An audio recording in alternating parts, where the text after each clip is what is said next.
There's only one rule at Elysium Mall, a rule you'll never see written on any warning sign or hear through the speakers that emit soft, soothing music. It's a rule whispered in the city's coffee shops, on empty street corners, among the few who've begun to notice that Millbrook, our city, is shrinking. The rule is simple. If the grand fountain in the central atrium stops, you must leave the mall immediately. Don't run, don't scream. Just walk to the nearest exit without looking back. Especially without looking back. My name is Marcus, or at least that's what my expired press badge says. A year ago, I was a journalist with a promising career. Today, I'm a ghost chasing other ghosts. Everything collapsed after the article about the Highway 107 anomaly, where I swore I saw cars vanishing as they passed through a specific stretch of asphalt at midnight. They accused me of fabricating the story for notoriety. They destroyed me, but I knew what I saw, and now I see something similar happening in Millbrook. People are disappearing. Not violently or dramatically. They simply stop being. One day your neighbor waves hello, the next their house is for sale, and no one seems to remember exactly what their face looked like. Official statistics speak of economic migration, a silent exodus to more prosperous cities. But when you walk through Millbrook streets, you don't feel prosperity anywhere. You feel emptiness, an echo.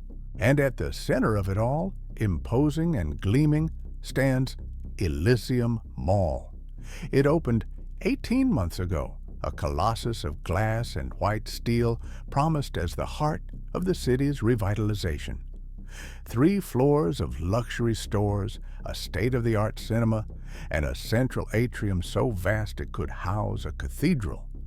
In the middle of that atrium, the famous fountain, a bronze sculpture from which water flows in perfect cascades, a constant murmur that is the building's heartbeat. Elysium is perfect. Too perfect. The marble floors always shine. There's not a speck of dust on the shop windows, and employees smile with neat, empty kindness. People enter, wander through its climate-controlled corridors as if in a trance, and buy. They always buy. My investigation, if you can call the ramblings of a disgraced journalist that, began 3 months ago. I was trying to track down 5 families who, according to records, had moved in the same week. I discovered a common thread. All were frequent visitors to Elysium Mall. I began spending my days there, sitting on a bench near the fountain, pretending to read while observing. And that's when I started hearing it. The rumor, the rule, a pair of teenagers talking in low voices, an elderly woman warning her grandson. If the water stops, we go home. Understood? At first, I dismissed it as an urban legend, the kind of strange story born in new large places. But Millbrook's population kept decreasing, and my instinct, that old broken compass that had gotten me into so much trouble, told me the fountain and the disappearances were connected. The rule wasn't a superstition. It was a warning. It was during my 3rd week of surveillance when I met her. Her name was Sarah. She was sitting on the same bench as me, but she wasn't pretending to read. She stared at the fountain with burning intensity. Her eyes were red, and she held a single silver earring in her hand, turning it over and over. Her brother David had disappeared a month ago. He was 22, an architecture student fascinated with Elysium Mall. His last text message, sent at 8:55 on a Tuesday night, said, "I'm at the mall. Came to see the ceiling structure. I'll call you later." He never called. Police found his car in the parking lot, but not a single security camera caught him leaving the building. He had simply evaporated inside. "They say he left," Sarah told me, her voice a fragile thread, "that he got tired of this city and took off. But David wouldn't do that. Not without his motorcycle, not without this." She showed me the earring. "It was our mother's? He never took it off." I told her about my investigation, about the other missing people, about the rule. She wasn't surprised. She nodded slowly, as if I were confirming a terrible truth that already lived inside her. "He knew it too," she whispered. "He joked about it, said it was the stupidest security system in the world. What happens if the water pump breaks? Do you have to evacuate thousands of people?" He was very logical, too logical for his own good. Together, we began mapping the madness. We discovered disappearances always occurred at night, generally between 7 and 10. There were no witnesses. Victims were always alone or had separated from their groups, and in Elysium's records, they didn't exist. Their visits, their credit card purchases, their faces in security recordings, all erased, as if an invisible hand had cleaned their existence from the very fabric of the place. Elysium wasn't just a building, it was a predator, a patient hunter, waiting for its moment, and the fountain rule was somehow the key to its method. We spent weeks debating theories: a portal, a secret cult operating from its depths, some kind of entity that fed on people. Each idea was more outlandish than the last, and meanwhile, the void in Millbrook grew. One night, while reviewing old construction plans Sarah had obtained through a contact at City Hall, we found something. An anomaly. The central atrium plans were strange. They showed the fountain's base, but beneath it, where there should be foundations and pipes, there was only a space marked as Access Level 0. Do not build. It was a perfect cube of void in the plans, a deliberate omission. "My brother was obsessed with this place's architecture," Sarah said, following the plan's lines with her finger. "He said it was impossible, that a building this size needed much deeper foundations. He said Elysium was built as if it were floating over something. That's when Sarah made a decision. Her desperation had been fermenting for weeks, becoming a cold, sharp resolution. "We can't keep waiting, Marcus. We can't keep watching while more people disappear. If David is in there, if there's any way to find him, it's connected to that fountain, to that rule." "What do you mean?" I asked, though I already felt a knot of ice in my stomach. "I mean, the next time the fountain stops, we don't leave, we stay. And we look back. We're going to break the rule." I tried to dissuade her.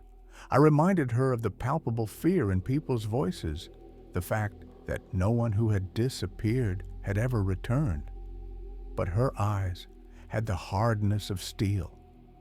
Grief had stripped her of fear, leaving only a burning need for answers. I knew she would do it with or without me. And I, the disgraced journalist seeking one last truth for redemption, couldn't let her go alone. Not again. So we devised a plan, or rather, a protocol for the unthinkable.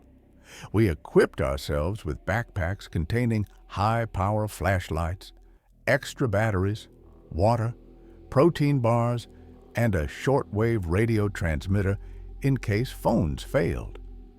The idea that we needed survival equipment to spend a night in a shopping mall was so absurd it was almost comical. But deep down, neither of us was laughing. We chose a Thursday night. Thursdays, the mall closed later, at 11. It would give us more time.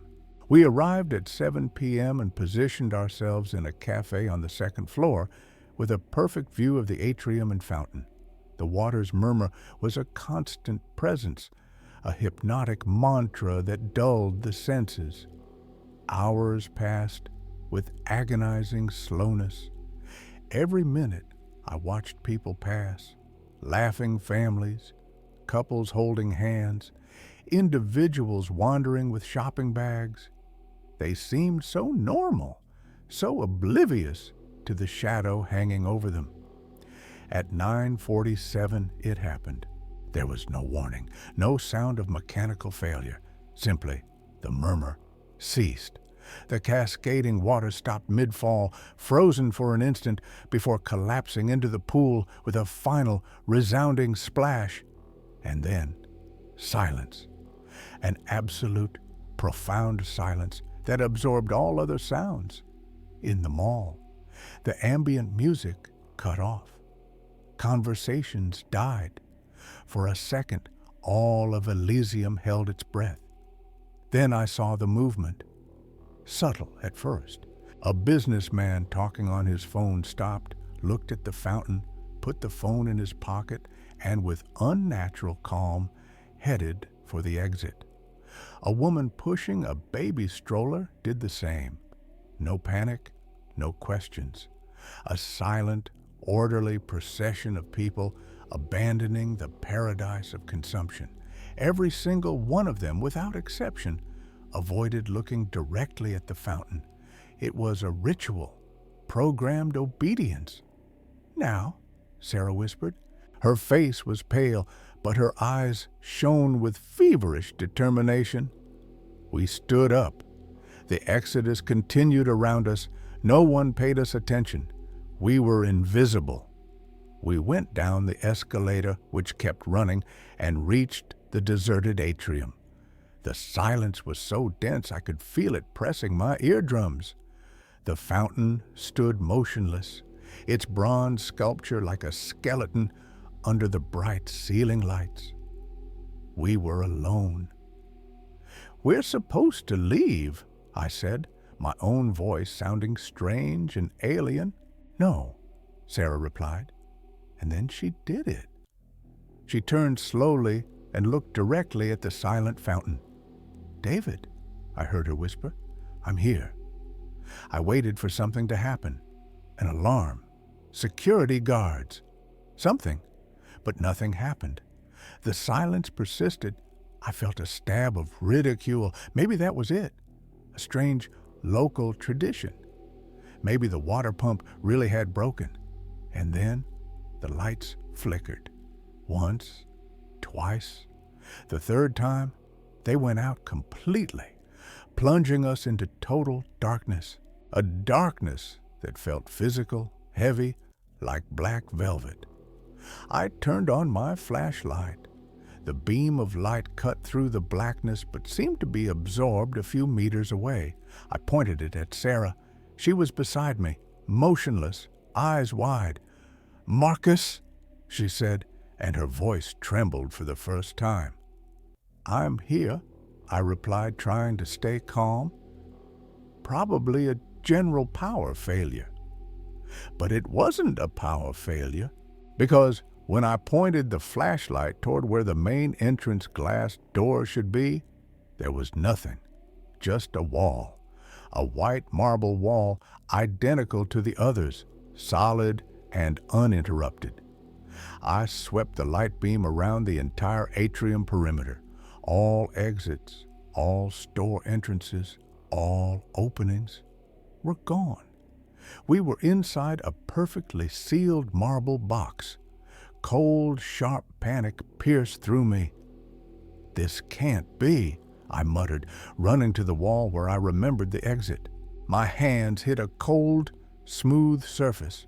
There were no joints, no frames, not the slightest indication that there had ever been a door there. It was as if the building had healed its own wounds, erasing any concept of outside. "Marcus, look." Sarah's voice was barely a thread of air. I turned the flashlight toward her. She wasn't looking at me. She was looking at the store windows, or rather, what was inside them. The mannequins. They had always seemed strange to me. Their poses were too rigid, their plastic smiles too wide. But now, in the darkness broken only by our flashlights, they were different.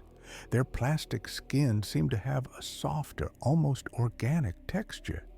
And their eyes, their painted glass eyes, seemed to follow our movements. Then one of them moved. It was in a high-end clothing store window, a male mannequin dressed in an expensive suit.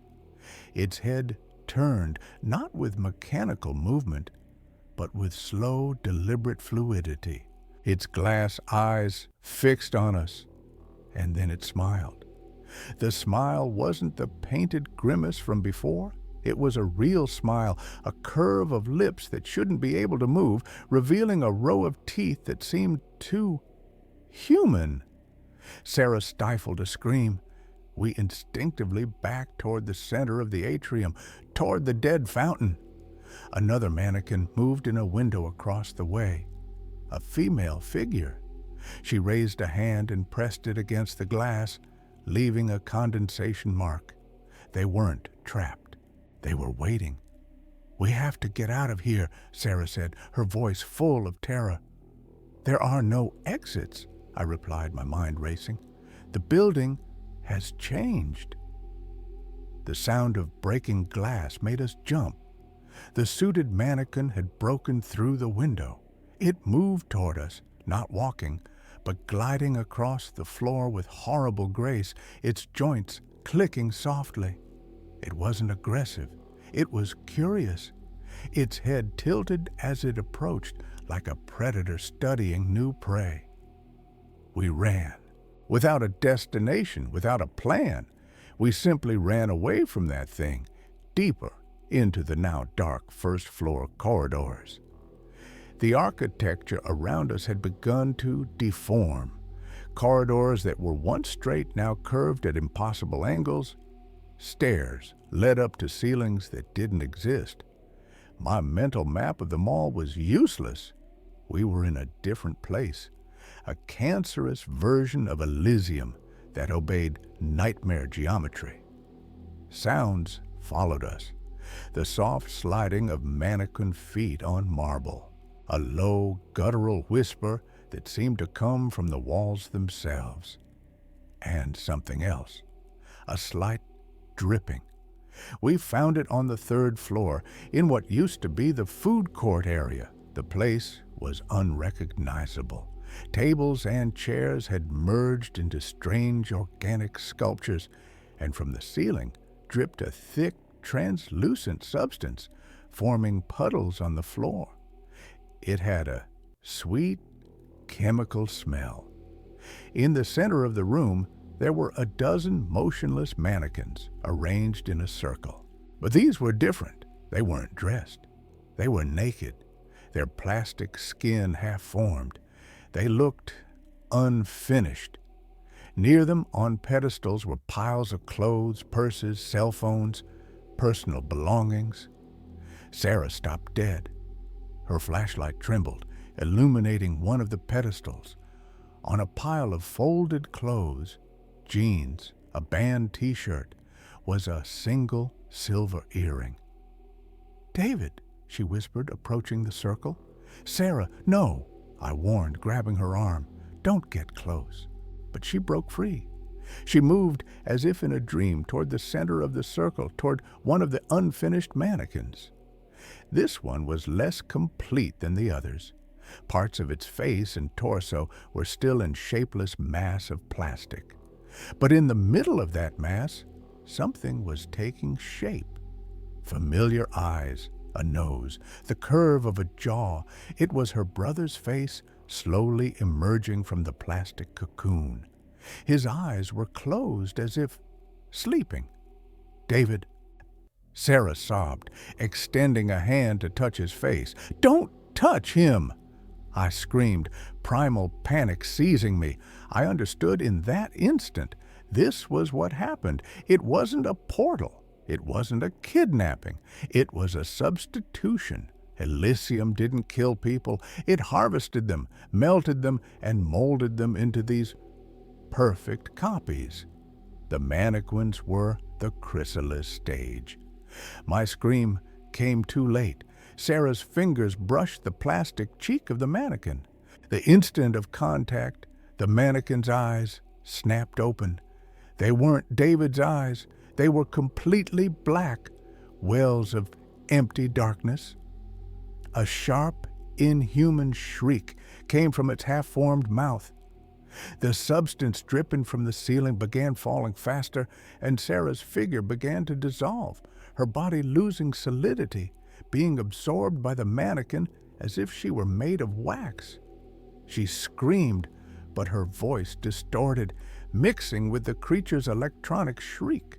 I saw her face contort with horror as she merged with the plastic, becoming part of the thing that once was her brother. I was paralyzed, watching the horror unfold. The David mannequin writhed, and Sarah's face appeared on its surface for a moment, a mask of agony, before sinking forever. Shock broke my paralysis. I ran, this time with purpose. If the building was an organism, it had to have a heart, a control center. And I remembered the plans. The empty space beneath the fountain. Access level 0. I returned to the atrium. The finished mannequins had gathered there, watching me silently from the darkness. They moved in unison, slowly surrounding me. I knew I didn't have much time. I ran to the fountain and jumped into the empty pool. I searched the base of the bronze sculpture. There was a small joint, almost invisible. I pulled it with all my strength. It gave way with a suction sound, and a section of the floor slid away, revealing a spiral staircase descending into even deeper darkness. I went down without hesitation. The air down here was thick and smelled of ozone and rotting flesh. The staircase ended in a vast cavern. It wasn't a machine room. It was an organic cavity. The walls pulsed with dim bioluminescent light and were covered with thick black cables that were like veins. In the center of the cavern, suspended in a network of these veins, was a heart, a gigantic heart, the size of a car beating slowly. Each beat sent a pulse of light through the veins, and I knew with terrifying certainty that each beat corresponded to Elysium's functioning.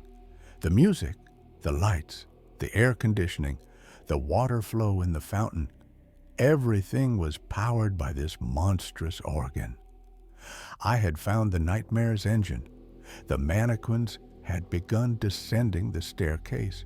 I heard their soft metallic steps approaching. I had no weapon, no way to fight, but I had my journalist's instinct. Document. I took out my phone, which miraculously still had battery. I started recording, narrating everything I saw, my voice trembling but clear. I recorded the beating heart, the organic walls, the truth about Elysium.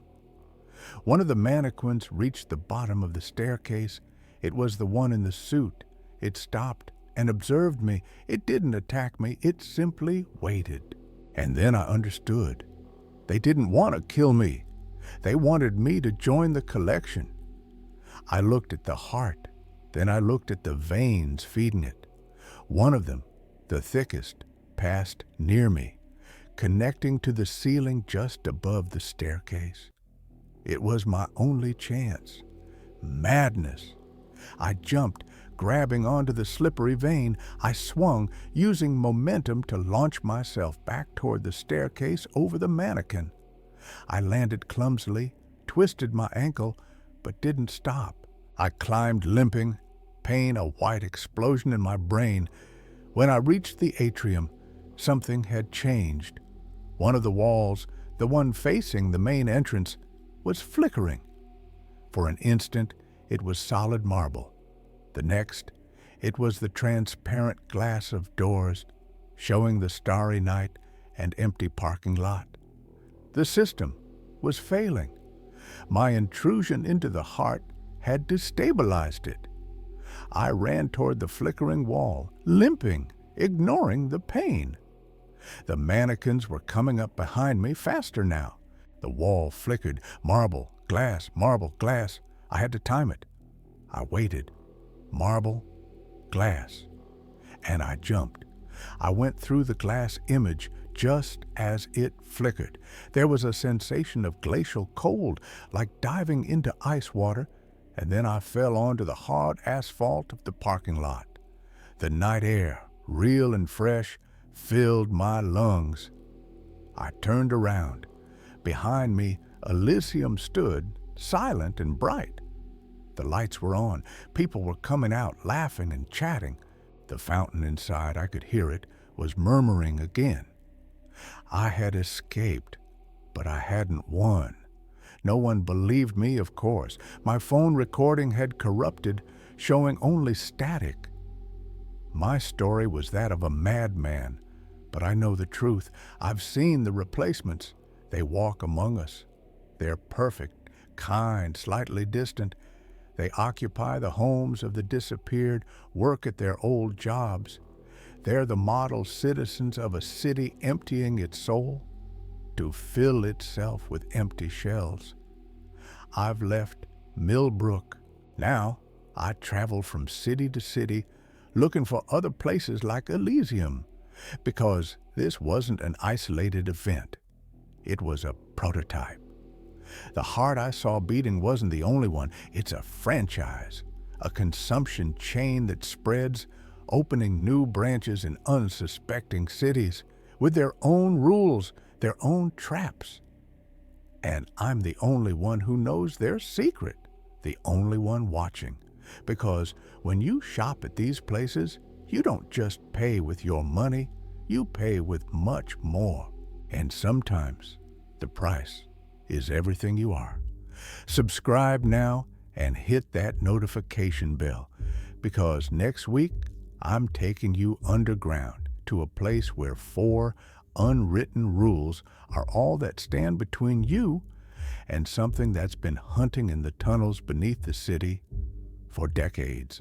Ever wondered why some subway systems have tracks that don't appear on any map? Why certain stations are always empty, no matter the time of day? The next story will make you think twice before taking that late-night train. Because in the forgotten metro, some passengers have been riding the same route for years, and they're always looking for company.